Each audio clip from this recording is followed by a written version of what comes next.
I am interviewing Ron Lacey. He's in California, and I've asked him to share with us his testimony of his life, of how he came to know Jesus Christ. And it's for the intent and purpose of that each of us could be encouraged, and as a result of what God has done on other people, that we can see how that is a result of God's grace in His life and each of our lives, how that God is working in us, so that we can be strengthened in our faith and in our resolve to continue. So thanks for being with me today, Ron. Thank you. So maybe we can just start off with a little bit of your background, and then you can take it away from there. Well, just a little bit, because I could actually write a book about my background. I was born February 1944, Omaha, Nebraska, during the latter part of the war. My dad was in the Army, and he was stationed in Fort Leavenworth, Kansas prison.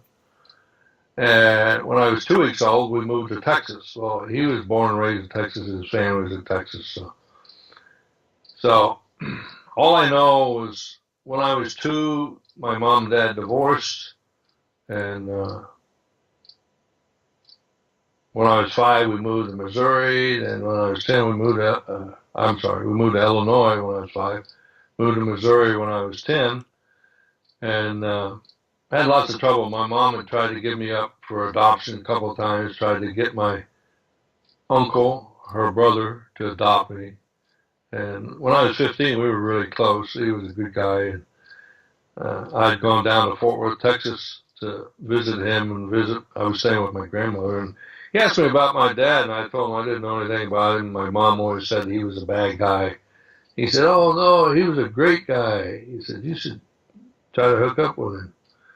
So we looked, and we found his brother, who also lived in Fort Worth, and we called him, and he wouldn't give us my dad's address or phone number, but he had my dad call me, and I ended up going to live with him for about 6 months, and he had 2 kids by his second marriage. They were about 8 and 10 at that time. I was 15, and since he hadn't seen me since I was 2 years old, he, kind of naturally was trying to make up for those years a little bit.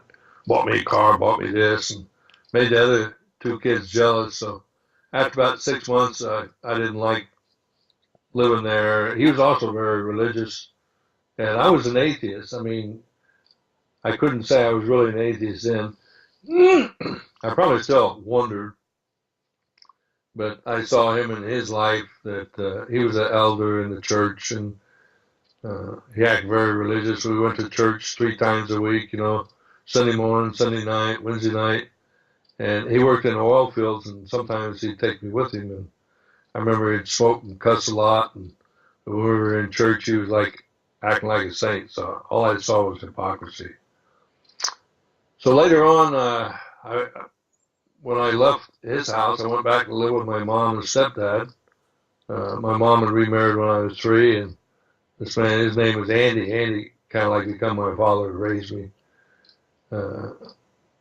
Until, I saw my dad, and I really liked him, but, I didn't like living there. So I went back to live with my mom and stepdad for a couple of years, and then when I turned 17, I wanted to join the Navy, but I was under the age of 18, so my mom had to sign for me. She wasn't going to sign for me. Well, I'd already run away twice, and I said, okay, I'll just run away again. So she signed so I could join the Navy. I joined when I was 17, and at that, they had some kind of thing then. If you join when you're 17, you're guaranteed to get out before you turn 21. So I went to boot camp in San Diego. After I finished boot camp, I was stationed Naval Air Base in Alameda, California, which is in the San Francisco Bay Area, East Bay, right next to Oakland, California. And I don't know, about a year later, I guess it was, because I think I went there, it was about September 1962, and I went to Alameda, and then just about a year later, I met my wife at a drive-in restaurant in Oakland, and I didn't get her address or telephone number at the time, but I later saw her on the beach in Alameda, at the beach, and I asked her out. We went to drive-in theater for our first date. And probably less than 2 months later, I asked her to marry me. I mean, she probably thought I was crazy. And I actually had an engagement ring for her. I gave it to her 2 days before her birthday. And she told me later she didn't put it on because she wasn't sure if she wanted to marry me. After a few weeks, she decided to say yes. And at this time, it was October 1962. And 2 weeks after we got engaged, there was a big thing with Cuba where we almost got in a nuclear war. And when we got engaged, we said we'd get married when I got out of the Navy, I was due to get out in February 1965. With the Cuban Missile Crisis and the threat of nuclear warfare, we said we might not still be living in 1965. So we decided to up our marriage. We got married on February 2nd, 1963. And a few months later, my wife got pregnant. A few months after that, I got transferred to the East Coast. And which was to be aboard a ship stationed in Norfolk, Virginia. So I went back there, and she stayed in Alameda until she had our first child, and I happened to go on a cruise in the Mediterranean they normally were 6 months, but they were already on a cruise, so they had to fly me over to catch the ship. So I spent, I guess, about 5 months on this cruise. And shortly after I got back, she was due, so I got a 30-day leave, came home, and she was already in the hospital having pains, birth pains. And the same day I arrived, she gave birth to our daughter, our first child. I went back to Virginia at the end of 30 days and got really lonely, so I convinced her to come out and stay with me. She'd never lived or been anywhere except Alameda, California. Her dad had taken her to Nevada a couple of times, so she saw a little snow, but in Alameda they had no snow. Virginia, they had lots of snow. And so it was a hard time for her. And being in the Navy, being an enlisted man, we didn't get much money. Half the time she was starving, but I was on the ship eating good. So in February 1965, I got out and we came back to California. And I didn't really know what I wanted to do then. So I started working at a gas station, working as a mechanic, and then eventually I got what they call an apprenticeship. California has an apprenticeship program for different trades, and I got an apprenticeship as a mechanic. And then I eventually got a job with the federal government as a mechanic. And then in January 1966, I joined the Sheriff's Department, Alameda County Sheriff's Department. Alameda County is East Bay, across the bay from San Francisco, and it includes Berkeley. I'm sure most of you have heard of Berkeley. There's been lots of trouble there recently. Well, this is 1960 when there's lots of anti-Vietnam riots in Berkeley. It also included Oakland, which is the headquarters of the Black Panther, and the headquarters of Hell's Angels. And so I worked for Alameda County Sheriff's Department almost 12 years. Had one run-in with the Black Panthers and quite a few contacts, run-ins with the Hell's Angels, not to count all the other people that had problems with. And I tried to be a good policeman. I was very professional. But, you still get all these situations where there's all this stress building up for me. And I would be very professional. I wouldn't blow up. Yes, sir, no, sir. Treat people nice. But I'd go home and I'd dump this stress on my wife. So things began to get worse and worse. And eventually, 1977, I had an opportunity we had an opportunity to leave the Bay Area. And my wife's father was born and raised in Switzerland, and they always went camping. He loved the mountains, of course. Like if you've ever been to Switzerland, it's almost all mountains. And so she was kind of raised in the mountains, so we both really was looking forward to this change. Although it was a huge cut in pay because she was making $1,200 a month in 1977. I was making about $1,300 a month. We went up there. She didn't have a job, and I went from $1,300 a month to $900 a month. But the house we owned the house. We bought a house in Livermore, California. The value had gone up a lot in the last couple of years because they had to build a moratorium. So we got enough out of that house to buy 5 acres and build another house. We still had a small mortgage, but it was like $120 a month. So we were able to live on my $900 a month. But just a few weeks after we got up there, she'd been working for the federal government as well. She got a job offer with the U.S. Forest Service. So pretty soon we were doing pretty good financially. But not so good in our marriage. It got worse and worse. And I was still having trouble with the search department because coming from the Bay Area, they called us Flatlanders, and they didn't like Flatlanders. So I don't know. If they don't like Flatlanders, why are they hiring them? Well, part of the reason was they didn't send people through the academy, so they tried hiring people who'd already been through the police academy. And consequently, half of the department, maybe more, was Flatlanders. But the guys born and raised in the area, they were like rednecks, and they didn't like us Flatlanders. So I didn't have a good time with that sheriff's department either. And I'd come home and dump on my wife. And finally, 1978, I recognized we were having a lot of marital problems. And I'd heard about something called Marriage Encounter, and it was like a weekend retreat. It was Friday night, all day Saturday, all day Sunday. And it was teach us how to communicate better. And it seemed to help. You know, for a couple of months, we were doing better. But then I realize now, you know, without God, you can't sustain a good marriage. You can try in your natural strength all you want. It won't happen. Just won't happen. So things got worse, and by February 1980, my wife was talking about a divorce, and she kind of said, well, I'll stay until the kids graduate. At that time, they were like 15 and 16, so like 2 or 3 years, and she's going to divorce me and leave. But I still loved her, even though she didn't believe me, because I come home so often all stressed out, and I dumped this on her, dump it on the kids. And she was convinced, you know, I was a bad guy, not a good husband, not a good father. And I'd come home, dump all this stress on her and the kids, and they were suffering. But I knew I still loved her, and I wanted to save her marriage, so I started suggesting different solutions. I said, let's go see a marriage counselor.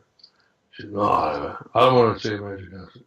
Well, she was raised Catholic, so a couple of weeks later, I said, how about we go see a Catholic priest? No. And then I heard that marriage encounter has follow-up meetings where it's just couples meeting, usually in somebody's home. And I suggested, well, how about we go there? And it was going to start in a couple of weeks. And she said, no, I don't want to do that. Well, I had a good friend at work, a deputy, whose wife was good friends with my wife. And her name was Karen. So Karen convinced my wife, Amy, try it. Just go and give it a try. And so she agreed. We started going a couple of weeks later. And it ended up, it was 6 couples, 6 men, 6 women. The couple leading it was charismatic Christians, but not real religious, thank God. Because I was an atheist at this point. I didn't want nothing to do with religion. I didn't believe there was a God, and I thought anybody that believed in that was ignorant and stupid and deceived. But I wanted to save our marriage. So, you know, if they got a little religious on me, that was okay. Because they got a little religious at marriage encounter too, but not too bad, you know. It was mostly about our relationship as a couple and our relationship with our children. So the first meeting, they said, what we're going to do, we're going to give you like 4 or 5 different questions, one at a time. We'll give you a question. Everyone gets a chance to respond to that question. But we have some rules to encourage you to share, is that no one can respond to what you share, either in the positive or the negative. They can't criticize you. So I told Amy after that meeting, I said, and I promise I'll do it after we leave the meeting. I won't just do it in the meeting. Well, I'd been bad about criticizing. It's like everything she did, I criticized, you know. And I was also bad about manipulating her. So she didn't trust me anymore. She figured our marriage is dead, it's gone, isn't going to happen. But anyway, she agreed to go, so nothing big happened the first time. It was 4 or 5 questions about our relationship with each other or with her kids. Second time we went, again, there was no religious questions, but at the end of the meeting, the man leading, his name was John. John said, "How about we all stand up, hold hands with each other, and say a prayer for our spouse?" And I thought, well, I'm not a Christian, but I don't want to offend anyone. So when it came my turn, I prayed. And I prayed, God, help Amy to know I love her. Because I felt like that was the prime thing. I'd tell her I love her, but she didn't believe it because of the way I treated her. And I understand that now. But while I was praying, I had a strange thing happen. I saw, now there's 12 people who were standing in a circle holding hands. I saw a man standing outside the circle, and the man had long hair and a beard. The beard was parted in the middle. He looked real rough, like, kind of scarred up with scruffy hair. And first thing I thought was Jesus, and I thought, no, I don't believe in Jesus. Besides, this dude, he don't look like Jesus. Everything I'd seen of Jesus was pictures or statues with long, flowing, pretty hair, kind of effeminate. This guy looked like a Hell's Angel, to tell you the truth. And also, what was interesting was when I saw him, it's like a black and white picture, but it was like a man standing outside the circle. He wasn't animate. I saw the side of his face, and I know as a policeman working night shift, when the lights are dim, you can see things. A lot of times you can't perceive color, and so that's kind of what, like dim light. Well, 3 days later, I was at my father-in-law's house, and we were going to go fishing, and I had to wait for him. He had some things he needed to do before we could leave. And I'm sitting there on the couch, and my mother-in-law likes National Geographic, and I picked up one of the magazines, and I'm thumbing through it, and I come to a 3-page fold-out, and this thing's a photograph. And I look at it, and I'm like, what in the world? It looked like the exact same man I had seen standing outside the circle. He had long hair, he's really rough-looking, had a beard part in the middle, and it was supposed to be a picture of the Shroud of Turin. But they say the shroud actually looks like a negative. Well, the magazine had reversed it, made it a positive, so it looked like a black and white photo. It looked like the same man. I'm like, I think I'm going crazy or something. I'm having a nervous breakdown, something hallucinating. I don't know what's going on. I wouldn't tell anybody. I mean, people think I'm crazy. Hey, I'm a cop. I can't let people know I'm hallucinating or I'm having a nervous breakdown. I'd get fired. So I don't tell no one. So we were meeting about every other week. So 2 weeks later, and it was on a Friday, a next meeting. Again, all the questions, the first 4 or 5 questions, all about our relationship. Well, the last question of the evening now, they started to get religious on me. The question was, what do you think God's plan is for us? Now, you can answer that as us as a couple, us as Christians, us as a country, any way you want. And I thought, what do I know? I don't know God. How would I have any idea what his plan is for us? And it started next to us, so it went around the circle. So it comes, my wife and I are the last one to answer. So I started the answers. And I remembered something when we had gone to that marriage encounter retreat about us as a couple. And I started talking about that. And I talked for, I don't know. I mean, I thought I had nothing to say, and I talked for like 5 minutes. When I got through talking, everyone in the room was crying, even the men. All the men were crying, all the women were crying. I was crying. My wife Amy was crying. And she was supposed to answer, and she was sobbing so much. She said, I can't answer. So we ended the meeting, had a little prayer, ended the meeting. And then we were having coffee and cake. It's probably like 10:30, 11, I don't know. And some woman came up to me, and she said, you know what you shared there, that last question about God's plan? It was amazing. It was like you knew what everyone was thinking or feeling in their heart, and you were able to express it almost like poetry. And I remember thinking to myself, hey, I was a sailor, and sailors are famous for having a foul mouth. And I was a good sailor. I had a foul mouth, And then while she was talking, a second woman says, yeah. She said, it was almost like God was speaking through you.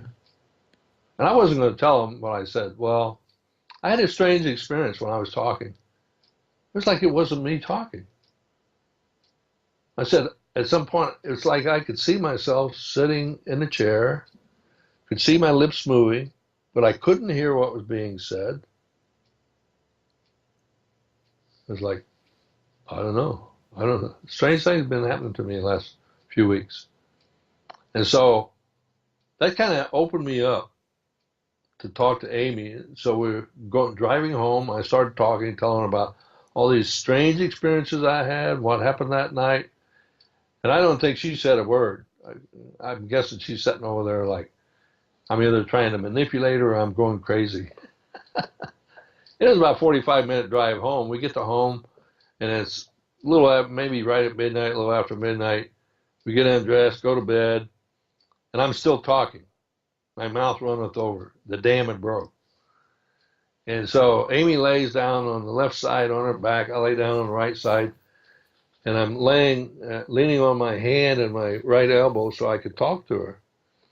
And so I started, I was still talking. Almost as soon as we laid down, maybe within 30 seconds, I see this man walk through the wall. There was a window there, but no door, and he walks through the wall. And immediately I recognize, I think, it's Jesus. Now, I'm not, like before, I thought it was Jesus when we were praying in a circle that night, but then I said, no, I don't believe it's Jesus. But this time it's like I knew it was Jesus. It wasn't, I think it's Jesus. I knew it was Jesus. And he had long hair, and he had a beard parted in the middle. He had a robe on, like a kingly kind of, robe, and it was royal blue, and a big white collar, around the collar and down the lapels was all white. And he walked up on Amy's side of the bed, next to the bed, and he said, I've not opened Amy's eyes to see me or ears to hear me, but you'll understand why later. Then he began to talk about some of the things I had been doing in our relationship in my life that wasn't good. What was interesting is the way he was saying it was just like, this is the fact, you did this and this and this. No condemnation. And he said, my hand is over your marriage. It shall be healed, and the two of you shall come to have love for one another beyond what you even think is possible. He said, and you and Amy will come to serve me in my church.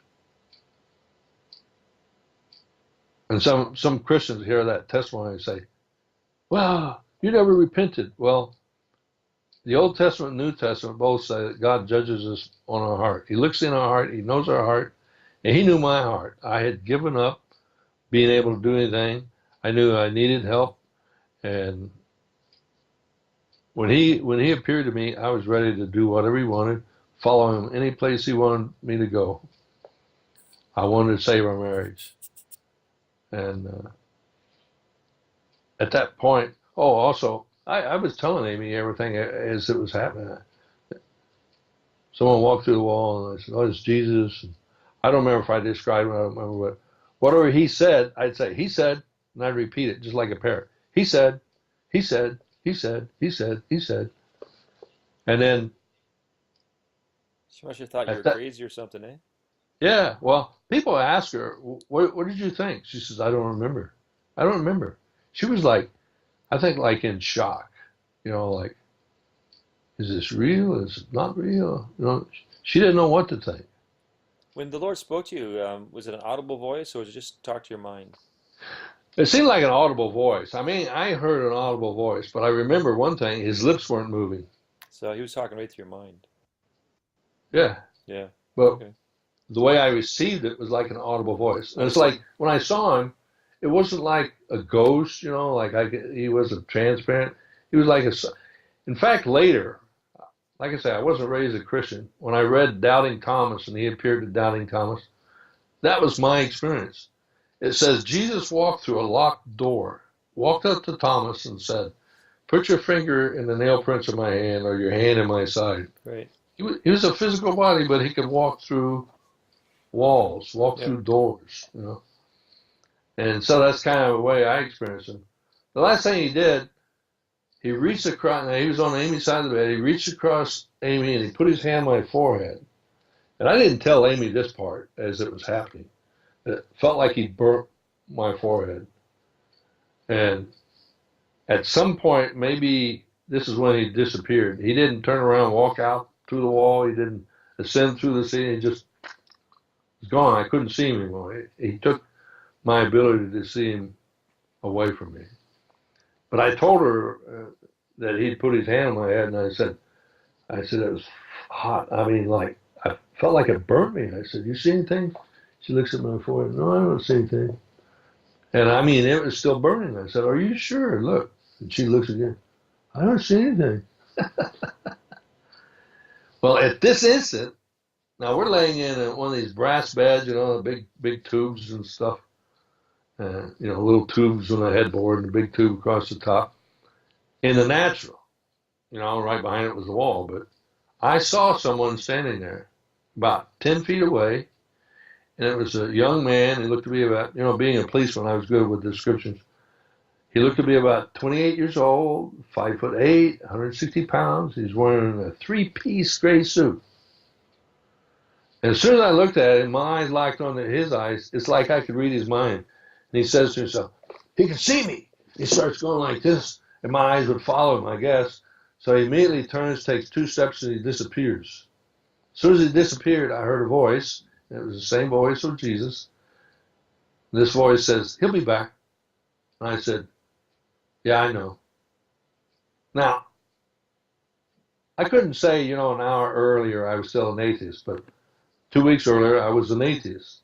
So how did I know anything? Well, it says after Jesus was resurrected, one time when he appeared to the apostles, it says he opened their minds to understand the scriptures. And I think that's what happened to me, because I began to know and understand things that I could not know in the natural. Yeah. And so anyway, I don't remember how it all ended. I guess we laid down and went to sleep. And people asked Amy, "Well, what did you think?" And she said, "I don't remember."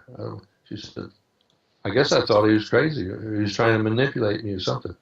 But my life dramatically changed instantly. And at first, the next day, next 2 days, I had this joy. I had this love for life. And it's like I've heard other people tell us, I began to hear the birds singing. I could smell the flowers. It was June. In fact, I make a point that it was after midnight, because it was Friday night, June 6th.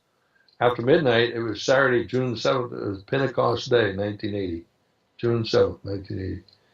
And from that point on, I mean, everything was there. Life was wonderful. And I wasn't worried about Amy leaving me, because God gave me a promise. And she wasn't so sure, but after 2 weeks, she was convinced that something really happened to me. And I used to try to tell her about Jesus, and she didn't want to hear it. And she said, "You're always trying to shove Jesus down my throat." Well, this only happened, thankfully, for a couple of weeks.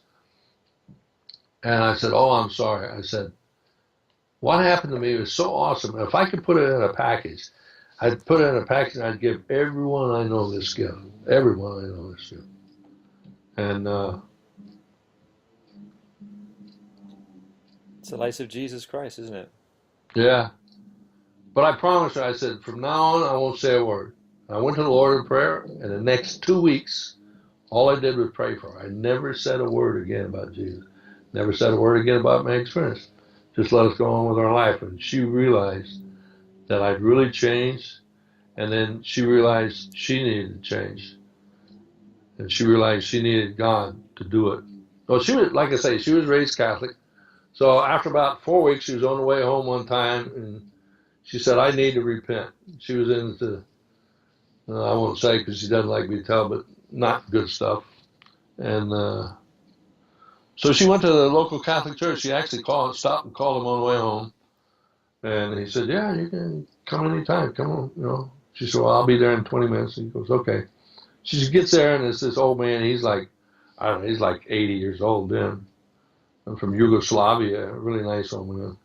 And he said, "Well, we don't have to go on I don't know what they call it in the Catholic Church, where you go in the confessional." He said, "We can sit right here." So she sat there, told him her sins, and he blessed her and prayed for her. And our life has never been the same since. We went to the Catholic Church for a couple of years, but I began to realize I didn't think some of the things they were saying was biblical, and I want to be, involved with more biblical-based church. But one of the wonderful things happened was the day I got baptized was we had a big celebration. Ron got saved. And at the end of that day, we had a lot of people there, but a lot of people weren't even believers. At the end of the day, it was a probably about a dozen of us still there. Had a parking area. We're in this parking area. We all got in a circle, held hands, and this Mexican couple, I remember they were also charismatics, said, today was so great. We should do this more often. Well, this friend of mine, a deputy, said, okay, he was a real doer. I mean, so we started having a small group meeting, and a few months later, he left, and I started leading the group. And a couple of years later, we had grown from I think we started with 6 people, maybe 8. Well, we've grown to 60 people. And so I really had a wonderful experience about 5 years with this small group. We met on our home until we got up to be 20, and then we'd go to somebody else's home. Finally, when we hit 45 or 40, something like that, we only had one home that was big enough to hold us all. Eventually, we had to go and rent a hall.